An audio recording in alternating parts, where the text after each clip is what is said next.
मैं अपनी बात की शुरुआत आपको प्रसन्नता देते हुए, शुभकामनाएं देते हुए, साथ ही दुखों को सुख में कैसे बदलें, इस बात को सुनते ही हर आदमी जागरूक हो जाता है।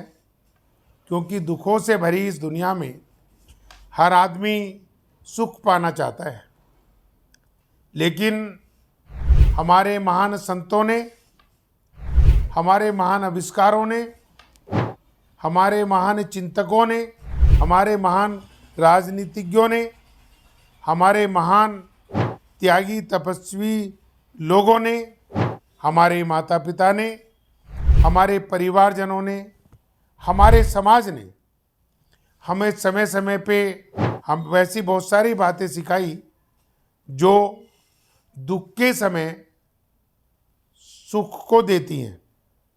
जैसे जब किसी की मृत्यु हो जाती है तो हमें शांत और चुप होके ध्यान करना चाहिए और भगवान की मर्जी में सहमति प्रकट करनी चाहिए।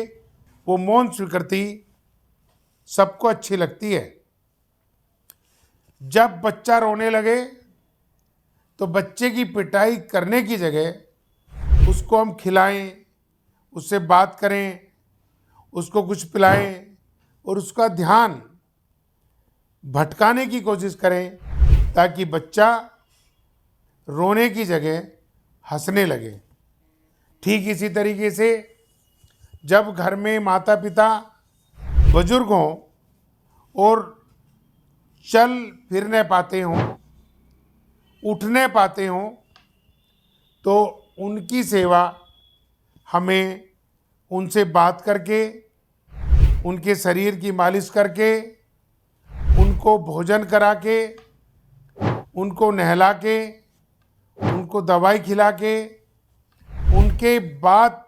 उनके तन मन की बात करके हमें उन्हें खुशी देनी चाहिए, क्योंकि वह खुशी हमें भी मिलती है। भगवान ने कहा है कि जो अपने माता पिता की सेवा करते हैं उनको अपार खुशी, अपार धन संपदा, अपार प्यार, अपार समर्थन मैं अपने यहाँ से भेजता हूँ। जब किसी का सड़क पे एक्सीडेंट हो जाए तो हम अपने मूल्यवान समय में से या अमूल्यवान समय में से कुछ समय निकाल के उस व्यक्ति की सहायता करें जो सहायता के लिए तड़प रहा है, एक्सीडेंट हुआ पड़ा है, खून निकल रहा है, दर्द हो रहा है। ठीक इसी तरीके से जब कोई गरीब व्यक्ति पढ़ने के लिए किताब चाहता हो, भूखा भोजन चाहता हो, अनपढ़ अपना फॉर्म भरवाना चाहता हो, तो हमें उसकी सहायता करनी चाहिए। और तीनों दुखी लोग, भूखा दुखी, गरीब दुखी, अनपढ़ दुखी, जैसे हम उनकी सहायता करते हैं तीनों खुश हो जाते हैं और जो हमें अपनी अंदरूनी खुशी मिलती है वो कॉम्प्लीमेंट्री होती है।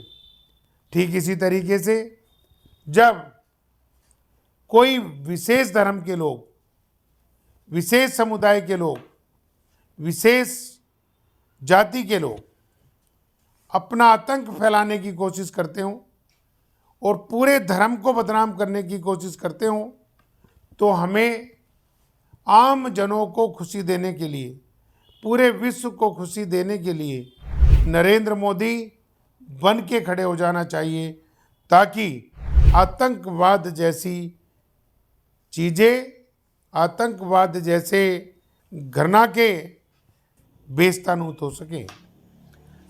अपार खुशी इससे मिलती है जब कोई व्यक्ति महिलाओं पे अत्याचार करने लगे, तो हमारी जिम्मेदारी बनती है कि हम माइलस्टोन बन के महिलाओं को डायरेक्ट इनडायरेक्ट सपोर्ट करें, ताकि कोई भी व्यक्ति महिलाओं पे कटाक्ष न कर सके, उसकी खुशी महिलाओं को भी मिलती है और सहयोग करने के कारण हमें भी मिलती है। ठीक इसी तरीके से दुनिया का सबसे वफादार कुत्ता कहलाने वाला जानवर अपने घर में होता है या गली मोहल्ले में होता है। जब उसे पुचकारते हैं, दूध देते हैं, रोटी देते हैं, पानी देते हैं, तो वह अपनी वफादारी हमारे प्रति सदैव 24 घंटे जाग के करता रहता है। और हम सो भी जाएं, सोने के बावजूद भी एक सशक्त पहरेदार की तरह 24 घंटे खुशबू के आधार पे हमें सोने की खुशी देता है, हमारी सुरक्षा की खुशी देता है। और वह अपने मालिक की सेवा करके खुशी महसूस करता है। मेरे बार बार कहने का तात्पर्य सिर्फ यही है कि खुशियों का अंबार हमारे जीवन में भरा पड़ा है, लेकिन दुखों से तो हमें गुजरना ही पड़ता है। जिस व्यक्ति ने जीवन में कभी भी दुख नहीं देखे, वह व्यक्ति इस दुनिया में सुखों को कभी महसूस नहीं कर सकता।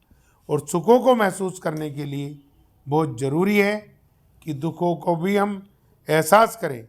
और दुख और सुख को जिसने पाट लिया, वह व्यक्ति नहीं, व्यक्तित्व बन के खड़ा हो गया, क्योंकि वह कभी स्वामी विवेकानंद बन के, कभी स्वामी दयानंद बन के, कभी परमहंस रामकृष्ण बन के, कभी योगी बन के, कभी मोदी बन के खड़े हो जाते हैं और हम सब चल निकलते हैं। इसलिए मैं कहूँगा, दुखों को सुखों में बदलने के लिए सकारात्मक रहो और जो भी संघर्ष करो, जीतने के लिए करो, आगे बढ़ने के लिए करो, किसी को हराने के लिए न करो, तो दुख सदैव सुख में बदलेंगे। जय हिंद, जय भारत।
मेरे भाइयों व बहनों, आप सभी को नमस्कार, शुभकामनाएं। इंफॉर्मेटिव और मोटिवेशनल विचारों के लिए हमारे चैनल को सब्सक्राइब करें, वीडियो को लाइक करें। किसी भी प्रकार के सवाल जवाबों के लिए कमेंट करें और हमारे सभी सोशल मीडिया हैंडल्स को फॉलो करें, जिससे आपका सहयोग हमें जन जन की सेवा करने को प्रेरित करता रहे। सत्यप्रकाश रेसु अग्रवाल, आप हम सब, जय हिंद।